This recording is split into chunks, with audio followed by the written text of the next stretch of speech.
பாடலின் 1841. சாத்தியும் வைத்தும் சயம்பு என்று ஏத்தியும். இது முதலடி. சாத்தியம் அப்படின்னா இறைவனுக்கு சாற்றுதல். என்னென்னலாம் சாற்றுவோம்? மாலை பூ சாற்றுவோம், தீப தூபங்கள், மாலைகள், இதெல்லாம் இறைவனுக்கு சாற்றுதல் தான். அதுபோலவே இறைவனுக்கு போற்றி பாடுதல் ஒன்று இருக்கு இல்லையா, அதுவும் சாற்றுதல் தான். சமர்ப்பித்தல், இறைவனுக்காக பாட்டு பாடி இறைவா உனக்காக இதை செய்கிறேன் அப்படின்னு சொல்றோம் இல்லைங்களா, அதுவும் சாத்துதல் தான். ஸோ சாத்தியும் வைத்தும். ஸோ பாட்டு பாடிட்டோம், இல்லை நைவேத்தியம் புகழ்ந்த நைவேத்தியம் செஞ்சிட்டோம், இல்லை அபிஷேகம் தீபம் தூபம் ஏதோ ஒன்று செஞ்சிட்டோம். அதை எங்கே வைத்தும் அப்படிங்கிறார். வைத்தும் அப்படின்றத புரிஞ்சுக்கணும்னா அகங்காரம் இல்லாமல் அப்படின்னு புரிஞ்சிக்கலாம். இப்போ உதாரணத்திற்கு ஒரு பொருள் நம்ம கையில் இருக்கு, அதை இன்னொருத்தர்கிட்ட போய் கொடுத்துட்டு வந்துட்டோம். இப்போ அந்த பொருள் அவருக்கு தான் சொந்தம், நமக்கு சொந்தம் கிடையாது. என்கிட்ட இருக்கு இந்த பொருள் அப்படின்னு நம்ம சொல்லுவோமா அப்படின்னு கேட்டால் நிச்சயமா சொல்ல மாட்டோம். ஏன்னா அது இன்னொருவருக்காக கொடுத்து விட்ட பொருள், இது இப்போ அவருக்கான பொருள் அது. ஆனால் இப்போ இறைவனுக்கு விளக்கேற்றிட்டோம், ஊதத்தி வச்சுட்டோம், பூ போட்டுட்டோம், அபிஷேகம் பண்ணிட்டோம், எல்லாம் பண்ணியாச்சுன்னா இப்போ இதை அவருக்கு கொடுத்தாச்சு இல்லை, இப்போ நம்மக்கிட்ட கிடையாதுல்ல. ஆனால் நம்ம என்ன சொல்லிக்கிறோம், அந்த எண்ணத்தை மட்டும் நம்மளே வச்சுக்கிறோம். நான் விளக்கேற்றினேன், நான் பூ போட்டேன், நான் பாட்டு பாடினேன் அப்படின்னு சொல்லி அந்த எண்ணத்தை வச்சுக்கிறோம் நம்ம. அதனால என்ன பண்றோம்னா, வைத்தும் என்பது நமக்குள்ள வச்சுக்கிறோம் அப்படின்னு இல்ல, இறைவன்கிட்டே வச்சுட்டு வந்துடுறது.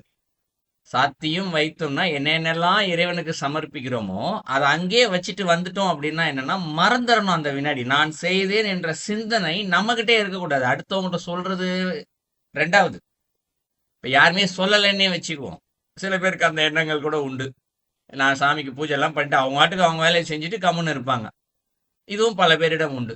ஆனால் அந்த எண்ணமே இருக்கக்கூடாது. இன்னைக்கு காலைல போய் நம்ம தான் அபிஷேகம் செஞ்சுட்டு வந்தோம் அப்படின்ற எண்ணம் இருக்கு இல்லையா, அதுவும் துளியளவு அகங்காரமே. அதனால இறைவன்ட்ட வச்சுட்டு வந்தாச்சு, இப்ப நம்ம கிட்ட அந்த எண்ணமும் இல்லை.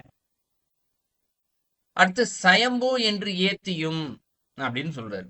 சயம்பு அப்படின்னா சுயம்பு, அதோடைய திரிப்பு தான் இங்க சயம்பு. ஸோ வேறு ஒரு வார்த்தை, ஆனால் இரண்டு ஒன்று தான். நம்ம சுயம்பு அப்படின்னு சொல்லுவோம். இறைவன் சுயம்புனா என்ன, தானாகவே தோன்றிய இறைவன் அப்படின்னு பொருள். ஸோ முதல்ல இறைவனுக்கு என்னென்னலாம் சமர்ப்பிக்கணுமோ சமர்ச்சாச்சு, சாச்சிட்டு மறந்தாச்சு. மறந்ததுக்கப்புறம் தானாக தோன்றிய இறைவனே என்று ஏத்தியும் அப்படின்னு சொல்றாரு.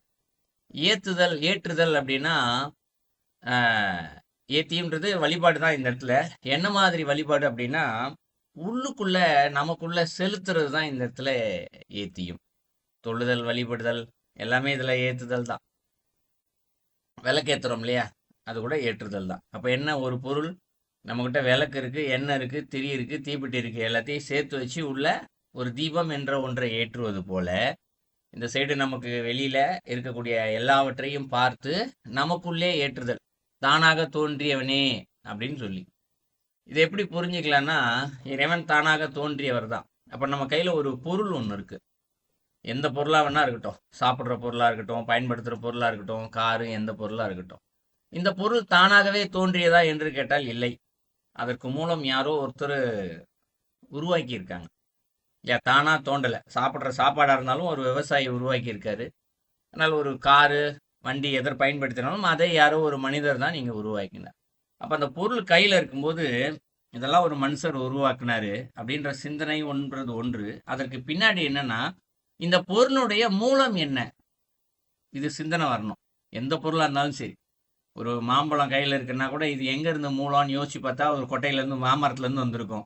மாமரம் அதனுடைய கொட்டையிலேருந்து வந்திருக்கும். அந்த கொட்டை இன்னொரு மாமரத்துலேருந்து வந்திருக்கும் இல்லைங்களா, அதுக்கான கொட்டை. இப்படி நம்ம யோசிச்சுட்டே போனால் மூலம் எங்க இருந்து வந்துச்சு அப்படின்னு பார்த்தா இறைவன் கிட்ட இருந்து தான் வந்துச்சு. இறைவன் எப்படி வந்தாரு, தானாக தோன்றியவர். அப்ப நம்ம கிட்ட இருக்க பொருள் இருக்கக்கூடிய ஆரம்ப நிலை, அந்த தத்துவம் இது எங்க இருந்துப்பா வந்துச்சு அப்படின்னா, இப்ப கையில இருக்கும்போது யாரோ ஒருத்தர் அதை உருவாக்குனதுனால கையில கிடைச்சிது.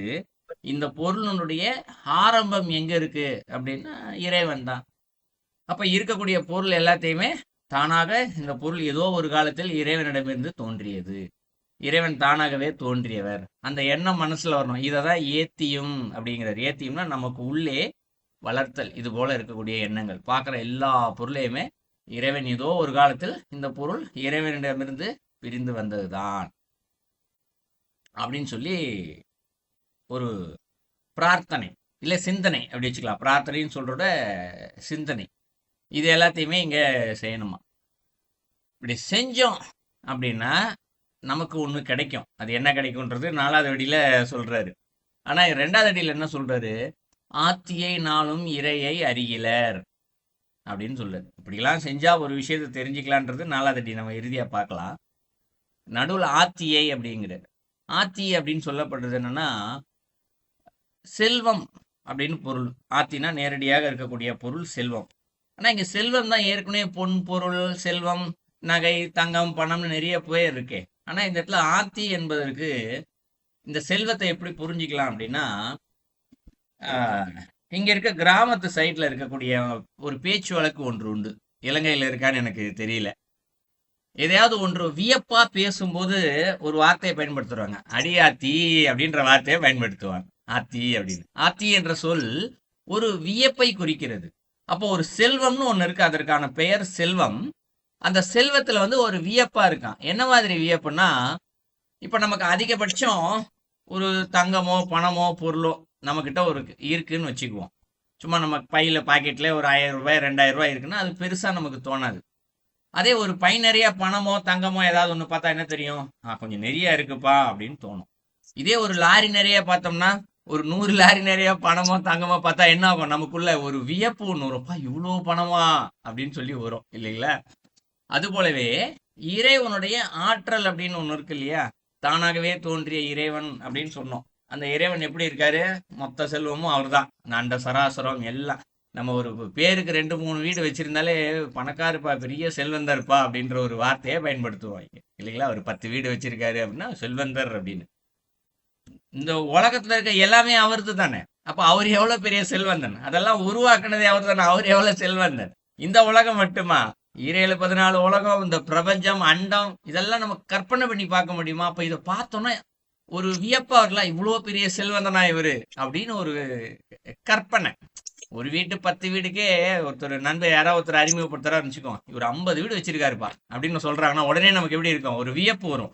50 வீடு வச்சிருக்காரா அப்படின்னு ஒரு எண்ணம் வரும் இல்லையா?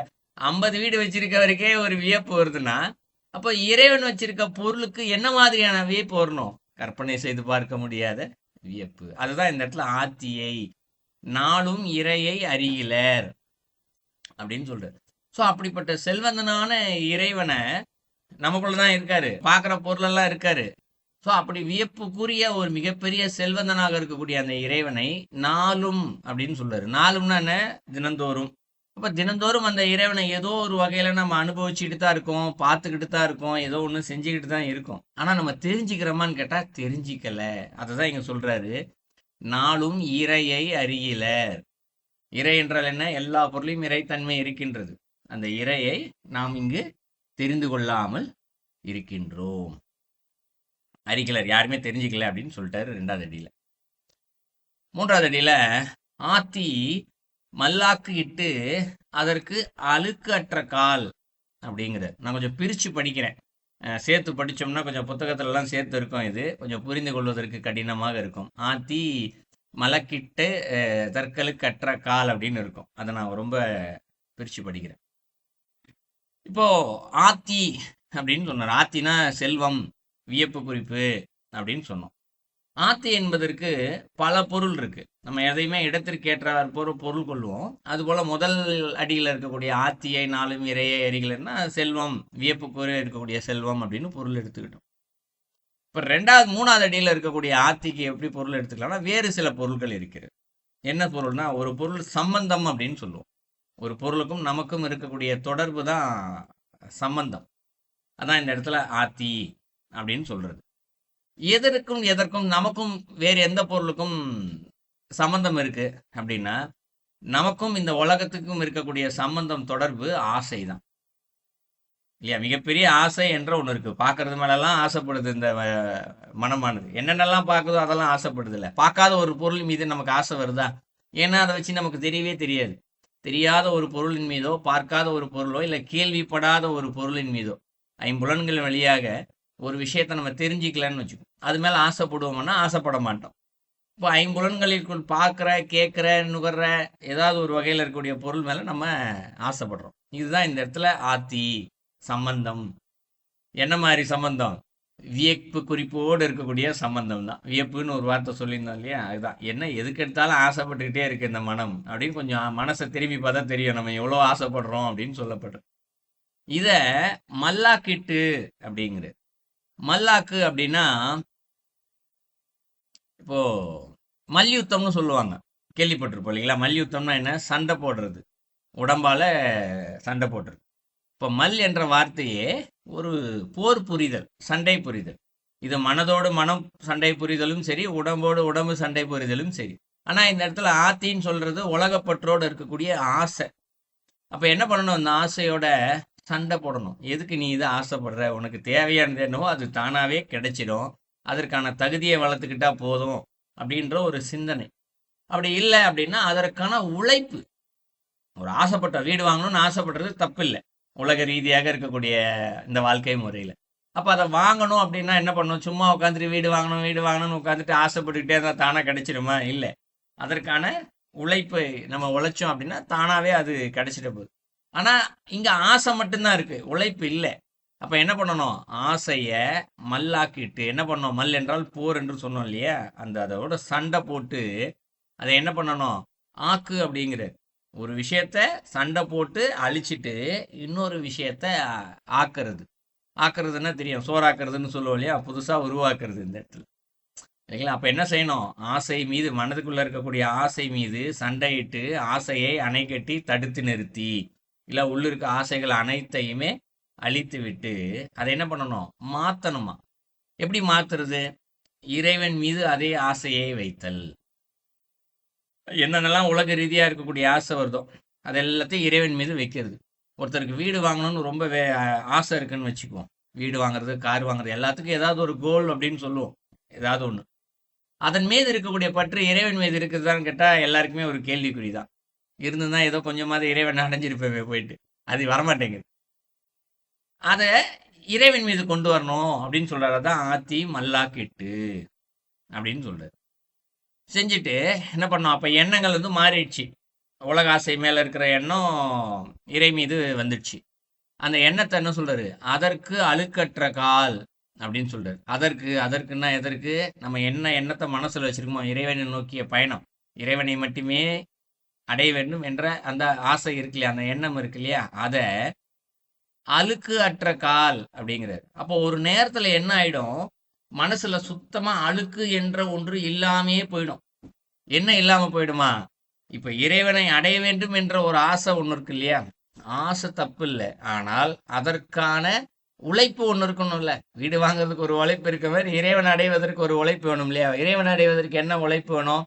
ஒழுக்கத்தோடு இருக்கணும், தர்மத்தோடு வாழணும், அறத்தோடு இருக்க வேண்டும், தான தர்மங்கள் செய்ய வேண்டும். இப்படி நிறைய விஷயங்கள் இருக்கு. எதையாவது ஒன்றை செய்து அந்த இறைவனை அடைய வேண்டும். அப்ப இந்த விஷயத்தை நம்ம கடைபிடிச்சுக்கிட்டே இருந்தோம்னா ஒரு நாள் இறைவனை உணர்ந்துருவோம்ல. உணர்றப்போ அந்த இறைவனை அடைய வேண்டும் என்ற அந்த ஆசையும் இருக்காது, அந்த எண்ணம் கூட இருக்காது. ஏன் அப்படின்னா மனம் அமைதியை அடைந்து விடும். அமைதியான நிலை, முற்றும் அமைதியான நிலை, அதான் இறைவனை உணர்ற நிலை. இறைவனை பார்த்துட்டாங்கன்னா அப்படியே அமைதியாக உட்காந்து, இறைவனை நான் பார்த்துட்டேன் அப்படின்னு யாரும் குதிக்க மாட்டாங்க. இதுக்கு முன்னாடி நம்ம பார்த்துருக்க பல ஞானிகள்லாம் பார்த்துருக்கோம், நாயன்மார்கள் பார்த்துருக்கோம், நால்வர் பார்த்துருக்கோம், சித்தர்கள் பலர் வரலாறு, எல்லார் வரலாறையும் பார்த்துருக்கோம். ஒரு வரலாறையாவது இறைவனை பார்த்தவொடனே யாராவது ஒருத்தர் குதிச்சு கூத்தடிச்சு நான் பார்த்துட்டேன்னு குதிச்சுக்கிட்டு இருக்காங்களா? வீடு வாங்கிட்டேன் 4 பேர்கிட்ட போய் சொல்கிற மாதிரி, நான் சாமியை பார்த்துட்டேன்னா, நான் சாமியை பார்த்துட்டு யாருக்கிட்டையாவது போய் சொல்கிறாங்களான்னா சொல்ல மாட்டாங்க. ஏன்னா இறைவனை உணர்ந்த நிலையில் அவர்கள் அமைதியாக இருப்பார்கள், ரொம்ப அமைதியாக இருப்பாங்க.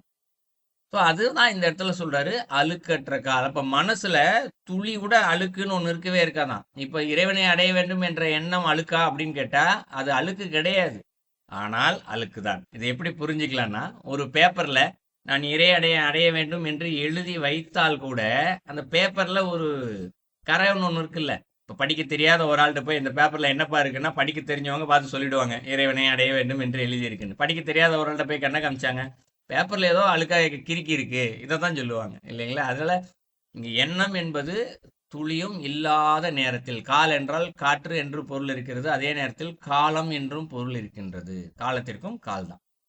அப்போ அழுக்கற்ற கால் அப்படின்னா மனசுல இருக்க ஆசையெல்லாம் இறைவன் மீது வைக்கணும். இறைவன் மீது வைத்து அதற்கான வேலைகளை, அதற்கான தகுதியை வளர்த்துக் கொள்வதற்காக அதை கடைபிடிக்கணும்.